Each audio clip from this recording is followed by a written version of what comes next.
যত চেষ্টা করো ঘাস কেউ নেওয়ার লাগে আটকে যেত না।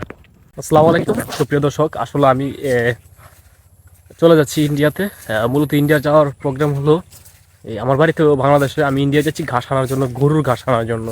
আসলে ওই গরুর ঘাসটা আমি ইন্ডিয়াতে কীভাবে আনছি আর কীভাবে আনলাম সব কিছু আপনাদেরকে দেখানো হবে। তো আমার ভিডিওটা কন্টিনিউ করতে থাকুন। তো আমি অলরেডি এই যে ভারতের কাছে, ইন্ডিয়ার কাছে চলে আসছি। এই দেখতে পাচ্ছেন কালো যে গেটটা, এটা হলো ইন্ডিয়ার পেন্সিল তারকাটার গেট।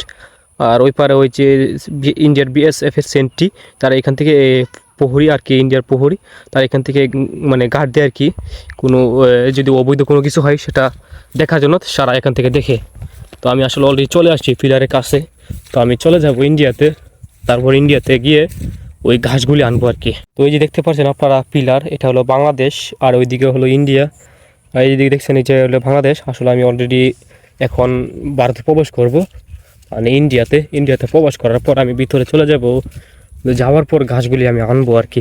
গরুর ঘাস ইন্ডিয়াতে বেশি হয়, কারণ ইন্ডিয়াতে গরু নেওয়া যায় না, তো বিএসএফ এ বাধা দেয়। তো ঘাসগুলি অনেক লম্বা হয়, এখান থেকে কেটে কেটে আনার জন্য আমি যাচ্ছি। ওইদিকে বাড়তি ফুরতি নিয়েতে ওই যে মাছ মারা লাগি, মাছ মারা তাই বেড়া ধরা খাই আছে যুগের তো যুগটা কোনো মতন খুললে এরা কইতে দেও আমার কত বড় যুগ ধরছে। ওইদিকে বেটা মাছ মারছেন বাইরে দেউন কুট্টি মাছ মারি আলছে। আমরা এত টিয়াদা মাছ কিনি বেটা বন্ধ হয়ে কত টিয়ার মাছ মারি আলছে দেখছুন। কিন্তু বড় হলে মাছও মারতে পারবেন, ঘাসও কাটতে পারবেন। বেটারা যুগকে ধরছে, যুগ দেয় সাহসিকতা দেখায়। এলো বিষয়, আমরা যদি বর্ডার আইন পানির মধ্যে আইন যদি যুগ ধরার অভিজ্ঞতা থাকে তে আইন যে নাইলে আর দরকার নাই ভাই, আমি আগে থেকে কুয়ে দিই। তো এই যে ইন্ডিয়া আয় পড়ছি ঘাস কাটার লাগি, আর এইদিকে দেখি আমার বড় ভাই, মনে হয় যে এই যে বড় ভাই এখন তো ঘাস কাটতেছে।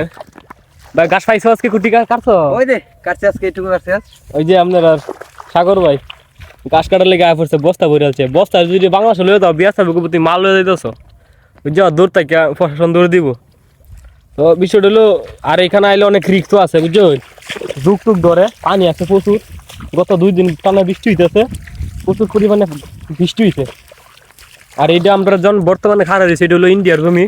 আসলে তারা ওই পানির কারণে, প্রচুর পরিমাণে বৃষ্টি না হওয়ার কারণে ক্ষেতগুলি, অনেক ক্ষেত তারা লাগাইতে পারছে না। তো এই যে আমার পিছনে দেখতে পাচ্ছেন, এটা পেন্সিল তার কাটার বেড়া। আর এই যে আমার পিছনে যাইতেছে পানি, এটা হলো ইন্ডিয়াতে যাইতেছে পানি।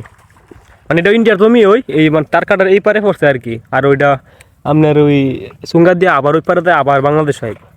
তো ঘুরাঘেরা যে পানি তো আর কেউ আটকা রাখতে পারে না, পানি তো পানির গতিতেই চলে। আমরা না আটকে আলাইছে তার কাটার বেড়া দিয়ে, কিন্তু পানিরও তো আটকাই যেত না। ঘাস নিতাম আইসি, বস্তা দেখছেন সবাই বস্তা টস্তা বইরা নিব, আমিও নেম। আমার পিছনেও গুছতো এই যে বস্তা, আমিও বস্তা লয়ে আইছি। ঘাস লয়ে দেন, আমিও চিন্তা করি না যে যত চেষ্টা করো ঘাস কেউ নেওয়ার লাগে আটকে যেত না। আরেক বাঙালি ভাই কিন্তু অলরেডি বস্তা বইরা তারা ঘাস নিয়ে যাইতেছে, বুঝছেন? আমি কিন্তু অনেক রয়ে গেছি। আর আপনারা ওই যে দেখুন পেন্সিল তার কাটার হেপারে একজন লোক কাটতেছে, এটা হলো ইন্ডিয়ার বিএসএফ। ওইলা মনে করুন যে ইন্ডিয়ার বর্ডার প্রহরী। এইলা মনে করুন যে কেউ যদি দৌড়াইবার খালি চেষ্টা করে, হ্যাঁ ভাবে না জানি কি তা লয়ে আয় ফুরি আমরা তো ঘাস কাটতাম আইছি, হ্যাঁ তো আর জানে না কি করবো। গুলি কাটছাট কইরা কয় মাইরা দিমু একটা, এইটা ভাই এর লাগে ধারোয়ার গেছি না। আপনারা জুম দিয়ে দূর থেকে দেখাইতেছি যে এই লোকটা আছে, না হলে তো বিশ্বাস করতেন না। আমি ধারকের লাগে গেলাম না, ওই আলে বিষয় আর কি। তো দূর থেকে ঘাস কাটছি, এই ধরুন আমি বই উঠছি, বই আইরে ঘাস কাটতেছি আর কি। এটা অনেক দূর আইছি বলতে এনে বর্তমানে ইন্ডিয়ার জমি, ওই বাংলাদেশ ভারত একদম মাঝখানে বইছি। ওই সীমান্তর আইলো বইয়া গাছটি কাটতাছি, গাছটি কাটটা উঠতে পরে আর লয়ে যাইম গা। আর কি করবাম, কিচ্ছু তো করার নাই, কিচ্ছু করার নাই ভাই। হের দেশ হয়ে যাইবার লাগে দিছে না, কিচ্ছু করার নাই। তবে এই ফারে পরে রয়েছে তো ক্ষেত খামার দিয়ে, ওই দিকে গাছ লম্বা লম্বা হইছে, এটি তো আর পৌঁছবো, এটি আর কেউ নিতে পারতো না। তো আমরা গেছিলাম আর কি, কাটতাম তো কাটি মাঝে মধ্যে। কিন্তু আজকে বিয়া যাবে তো দৌড়াদৌড়ি করছে, গুলি কাটসাট করে যাচ্ছে। যদি একটা মায়েরা দে ভাই মরে যায়, এর লেগে বুঝি না। তো দাঁড়ো গেছি না একটু দূরা বইয়াই, গাছগুলি কাটছি, বস্তা তো বইরালছি। বাংলাদেশ ভারত 0 পয়েন্টের আইলো বইয়া গাছগুলি কাটটা বস্তাত বইরা রওনা দিলছি। রওনা দিয়ে অন কই যাও, মাথাত লয়ে এলা যাও, বাড়ির দিকে যাও। আর ইন্ডিয়া যাও লাগতো না, স্বপ্ন আছে ইন্ডিয়া যায় গাছ কাটার, আর হইলো না বাড়ির দিকে যাও গা, এলা যায় জিরাও গা। তো এইলো বিষয় আর কি। তো সকলে ভালো থাকুন যে, সুস্থ থাকুন যে, আমার জন্য দোয়া করুন যে। সকলকে অসংখ্য ধন্যবাদ।